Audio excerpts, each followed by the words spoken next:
السلام علیکم ورحمۃ اللہ وبرکاتہ۔ آج الحمدللہ 18 رمضان ہے۔ میں اور آپ سب الحمدللہ روزے کی حالت میں ہیں۔ ہمیں اپنے گریبان پر جھانکنا پڑے گا اور ہمیں یہ بات سوچنا پڑے گا کہ 18 رمضان اور 18 روزہ ہم نے جو رکھا ہے، کیا صرف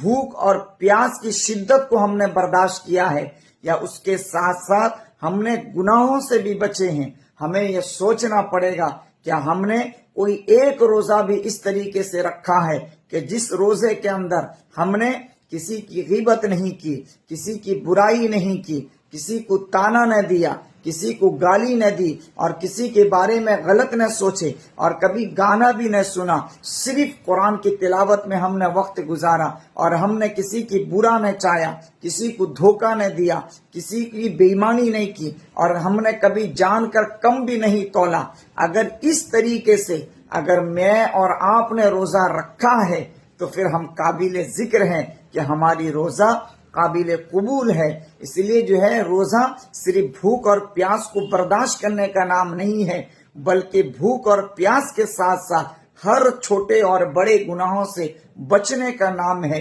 اور اللہ کے قرب کو حاصل کرنے کا نام ہے، اور غیبت، چغل، بغض، حسد، کینہ سے بچنے کا بھی نام ہے۔ اگر اس طریقے سے ہم نے روزہ رکھا ہے کہ ہم کسی کی برائی نہیں کیے ہیں تو یقین مانیے کہ میرا اور آپ کا روزہ قابل قبول ہے۔ اگر ہم نے اسی طریقے سے اگر روزہ رکھا کہ روزہ رکھ کر بھی کسی کی برائی، کسی کی تانا، کسی کو گالیاں دی ہیں اور کسی جان بوجھ کر کم تولا ہے، بے ایمانی کی ہے، تو پھر ہم بھوکے اور پیاسے ہیں، روزے دار نہیں ہیں۔